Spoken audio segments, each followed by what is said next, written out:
Today I'm going to walk you through my setup for capturing hummingbirds on video. I use 2 feeders and 2 well-positioned cameras. Once I got the idea, I made a plan and was up and running within an hour and capturing amazing hummingbird videos. This arbor is where I have my hummingbird feeders and my cameras. You can see the red feeders hanging on each side. The cameras are the black boxes mounted on the posts looking out at the feeders. With all the blooming plants I have in pots and the ones in hanging baskets on the arbor, this is an ideal space to attract hummingbirds. This is the view of the reverse side of the arbor. It also serves as an entrance to my patio where I spend my mornings enjoying the show. I'm using Blink doorbell cameras. I got them on Amazon during Prime Days for a great deal. It turns out they work great as motion detection hummingbird cameras as well. In this scene, I'm securing the camera mount to the arbor post. It takes 4 screws.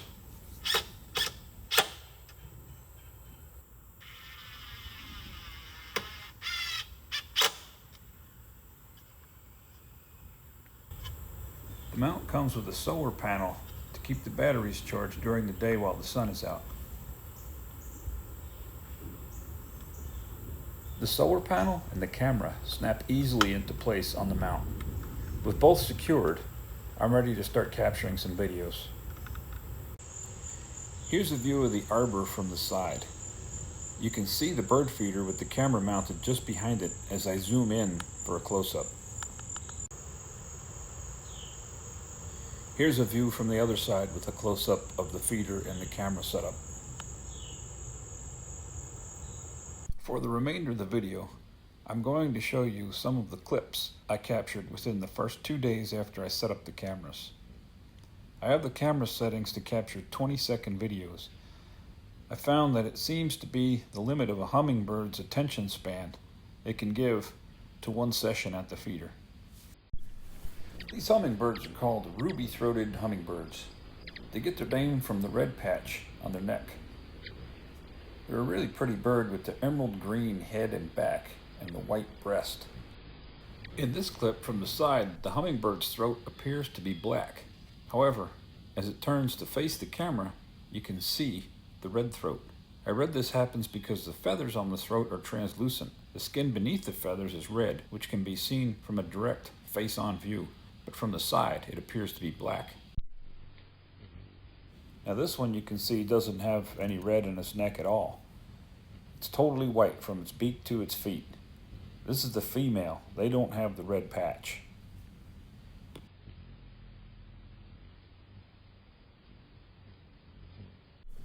This clip is of another female, or it might be the same one as the last clip, I can't tell.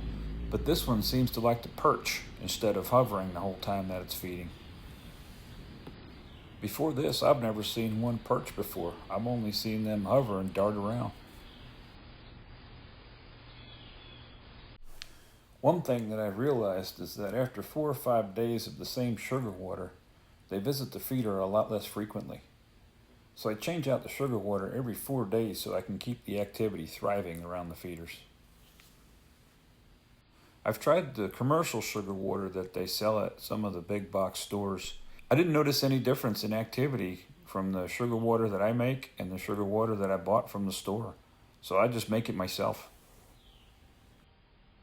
The recipe I use is 4 cups of water. I bring it to a simmer on the stove and then I add 2 cups of sugar to it. I stir it up, I get it melted in and mixed up good, and then I let it cool off, and then it's ready to be put into the feeders. The adult ruby-throated hummingbirds are about 3 inches long, and their wingspan is between 3 and 4 inches. Now they weigh 0.11 ounce.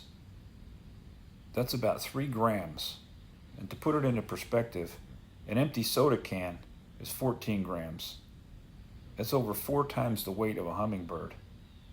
And a wooden golf tee is about 10 grams. That's more than twice the weight of a hummingbird. It's amazing how light these creatures are. These tiny birds migrate twice a year. between Central America and their summer nesting grounds in middle to eastern U.S. and Canada. They migrate over 2,000 miles twice a year. They can cross the Gulf of Mexico, or now the Gulf of America, in one flight. That's about 500 miles. Prior to the migration, they tend to double their weight from 3 to 6 grams, still less than the weight of a golf tee. How can a creature so small and so light fly so far in a single leg of its migration journey? Now this is something I didn't know about hummingbirds, but they don't just eat the nectar from flowers and sugar water from feeders. They also eat tiny insects. From what I understand, the females will stack up on tiny insects to feed their young, and then when they prepare for their migration to double their weight, they'll eat a lot of tiny insects to bulk up. Well, that's all I've got regarding hummingbirds for today. If you made it this far through the video and you liked it, please give it a like. And if I've misstated anything or anybody would like to add anything about hummingbirds, please drop it in the comments. And always, if you'd like to see more of my backyard garden progress, please subscribe.